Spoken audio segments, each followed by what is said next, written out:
ในตอนเช้าของวันที่12มีนาที่ผ่านมานี้อยู่ที่ห้องประชุมใหญ่ของเมืองทัพบาลได้จัดกองประชุมสรุปเวียกงานก่อสร้างฐานการเมืองพัฒนาส่วนบนหอบด้านและเวียกงาน3สร้างประจำปี2024และวางทิศทางแผนการปี2025โดยการเป็นประธานร่วมของท่านวงศรีทองศรีอินทิปัญญาคณะประจำพรรคแขวงประธานแนวเราสร้างชาติแขวงบุรีคำไซ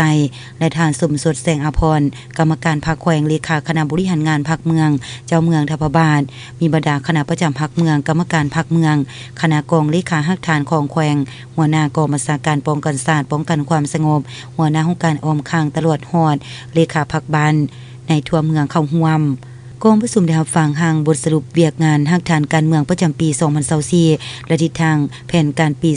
2025ซึ่งตลอดระยะ1ปีผ่านมาคณะพรรคเมืองได้หันเอาพนักงานนำพาพนักงานหลักแหล่งลงก่อสร้างหักฐานจำนวน39สหายหญิง12สหายในนั้นพนักงานหักฐานคันแขวง4สหายหญิง1สหายคันเมือง35สหายหญิง11สหายโดยการจะตั้งปฏิบัติเวียกงานก่อสร้างฐานการเมืองแม่นปฏิบัติตามเวียกงาน3สร้างตาม4เนื้อใน4คัดหมาย5หน้าเวียกใหญ่17หน้าเวียกจุดสุ่มของแขวงโดยหันมาเป็นแผนงานโครงการอันละเอียดของเมือง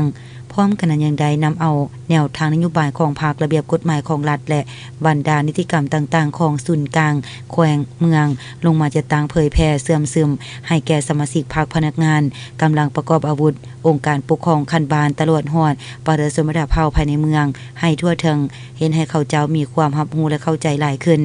พร้อมทั้งเป็นเจ้าการต้านและสกัดกั้นปรากฏการณ์ยอดทอต่างๆสังคมมีความสงบ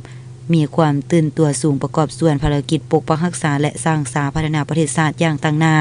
ปรับปรุงแบบแผนการดำรงชีวิตแก้ไขความทุกข์ยากมีความสามัคคีปองดองและสร้างกำลังแห่งในการสร้างสาพัฒนาเศรษฐกิจสังคมภายใต้การนำพาของพรรคอย่างหนักแน่นเป็นเก่าในตอนท้ายกองประชุมนี้ได้มีพิธีมอบรับใบยั่งยืนบานเป็นหัวหน่วยพัฒนา4ด้านปี2024จำนวน19บานและมอบใบยั่งยืนองค์การปกครองบานเข้มแข็งหนักแน่นปี2024จำนวน20บาน